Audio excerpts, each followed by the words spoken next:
दोस्तों, एक प्यार भरी शादी, एक रोमांटिक हनीमून और फिर एक कत्ल। क्या सोनम रघुवंशी ने अपने पति राजा को मरवाया? और क्या ये इकलौता मामला है या एक खतरनाक चलन? आइए अब इस वायरल कहानी का सच जानते हैं। 10 मई 2025 इंदौर। सोनम और राजा की शादी ने सबका दिल जीत लिया। वायरल वेडिंग रील्स आज भी सोशल मीडिया पर छाई हैं। लेकिन सिर्फ 23 दिन बाद मेघालय के एक घने जंगल में राजा की लाश मिली, सिर पर गहरे जख्म के साथ। 8 जून को सोनम को गाजीपुर के एक ढाबे से पकड़ा गया। पुलिस का दावा, सोनम ने सुपारी दिलाई, शायद किसी और के लिए दिल में जगह थी। लेकिन क्यों? ये प्रेम था, बदला या कुछ और? अब आइए इस रहस्यमयी कहानी को और गहराई से देखें। रामनवमी 2024 इंदौर में रघुवंशी समाज के भंडारे का माहौल था।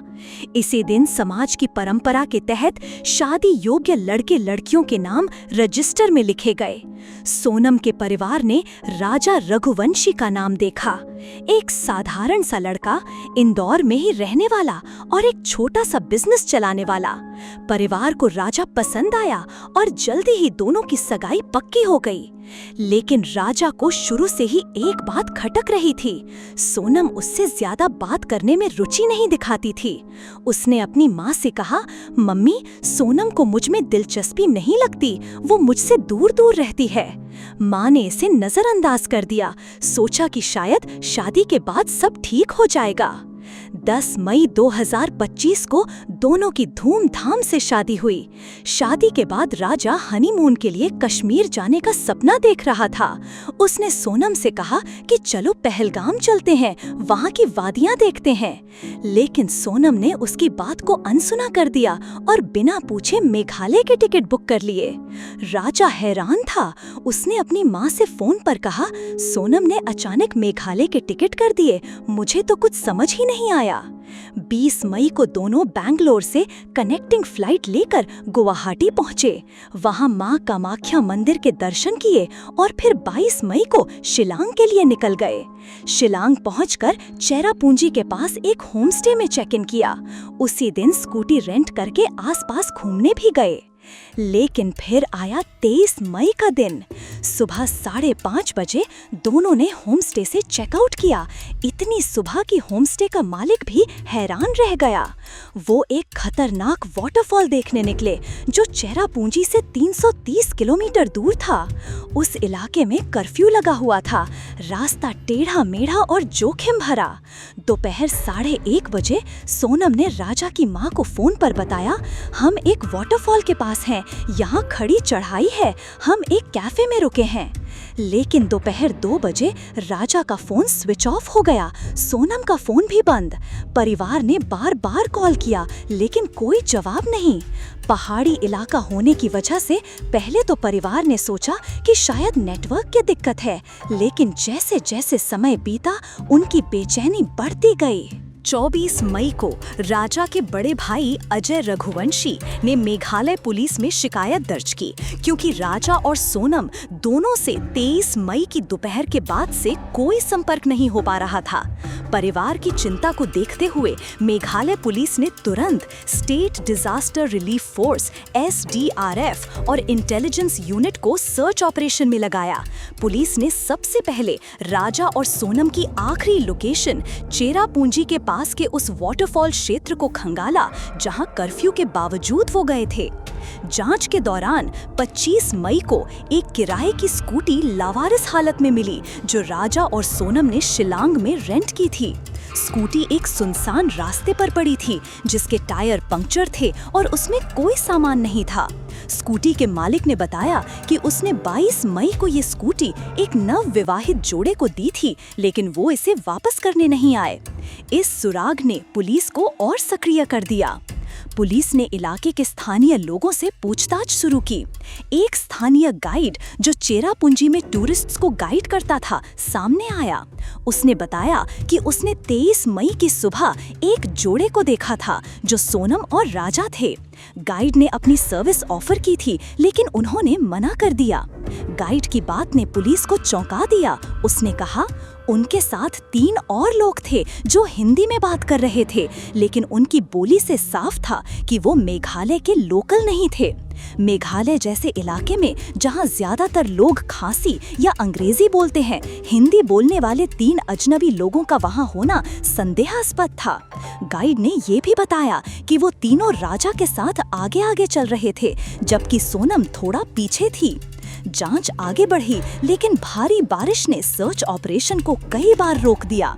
फिर 2 जून को एक बड़ा सुराग हाथ लगा। एसडीआरएफ की टीम को चेरापूंजी से 15 किलोमीटर दूर एक गहरी खाई में कुछ संदिग्ध दिखा। टीम ने रस्सियों के सहारे खाई में उतरकर जांच की तो वहां एक पुरुष की लाश पड़ी थी। शव की हालत इतनी खराब थी कि चेहरा पहचानना मुश्किल था। जंगली जानवरों ने शरीर को नुकसान पहुंचाया था। शव को शिलांग के एक अस्पताल में लाया गया। राजा के बड़े भाई अजय को शव की पहचान के लिए बुलाया गया। चेहरे से पहचान संभव नहीं थी, लेकिन अजय की नजर शव की कलाई पर पड़ी। वहाँ एक टैटू था जिस पर राजा लिखा था। ये वही टैटू था जो राजा ने अपनी सगाई के बाद बनवाया था। अजय टूट गया और पुष्टि हो गई कि ये राजा की लाश थी। 4 जून को पोस्टमार्टम रिपोर्ट आई जिसने सनसनी मचा दी। रिपोर्ट में साफ हुआ कि ये कोई हादसा नहीं था, राजा की हत्या की गई थी। उसके सिर पर एक तेज हथियार, शायद कुल्हाड़ी या भारी चाकू से कई वार किए गए थे।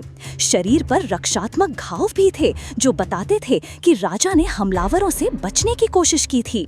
पुलिस ने अनुमान लगाया कि हत्या 23 मई को ही हुई थी और शव को खाई में फेंक दिया गया। जांच तेज हुई और मेघालय पुलिस ने मध्य प्रदेश पुलिस के साथ मिलकर ऑपरेशन चलाया। इसके बाद इंदौर से 3 और बीना से 1 व्यक्ति को गिरफ्तार किया गया। इन चारों पर हत्या का शक था और पुलिस के मुताबिक ये लोग सुपारी लेकर आए थे।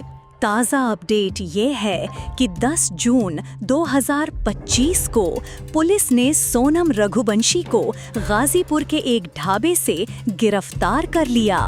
सूत्रों के मुताबिक सोनम कई दिनों से फरार थी और एक स्थानीय ढाबे पर संदिग्ध हालत में देखी गई, जिसके बाद पुलिस ने उसे हिरासत में लिया।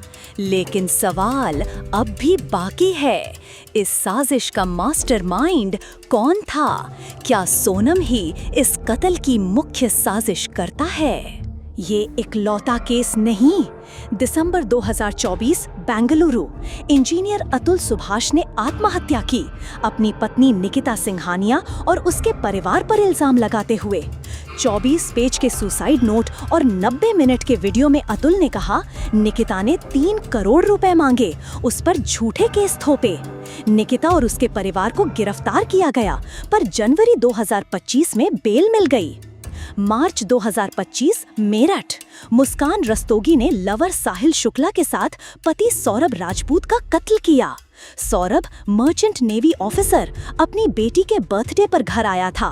मुस्कान ने उसे नींद की गोलियां दी, चाकू से टुकड़े किए और सीमेंट के ड्रम में छुपाया। मार्च 2025 औरैया, प्रगति यादव ने शादी के 15 दिन बाद पति दिलीप को मरवाया अपने लवर के साथ कॉन्ट्रैक्ट किलर्स हायर करके। दिलीप को खेत में गोली लगी, हॉस्पिटल में मौत। मार्च 2025 जयपुर, गोपाली देवी ने लवर दीनदयाल के साथ पति धन्नालाल सैनी को लोहे की रॉड से मारा, फिर बॉडी जलाने की कोशिश की। सीसीटीवी ने साजिश पकड़ी। ये केस एक दिल दहला देने वाला सवाल उठाते हैं। क्या शादी का दबाव, छुपा प्यार या पैसों की भूख एक खूनी चलन बन रही है?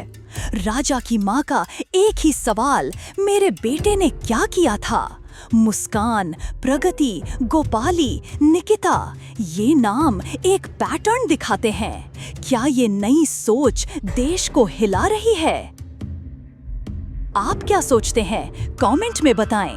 दोस्तों, क्या सोनम दोषी है या नहीं? क्या ये केस हमारे समाज की सोच पर सवाल उठाते हैं? सब्सक्राइब करें, बेल आइकन दबाएं और अगले अपडेट के लिए जुड़े रहें।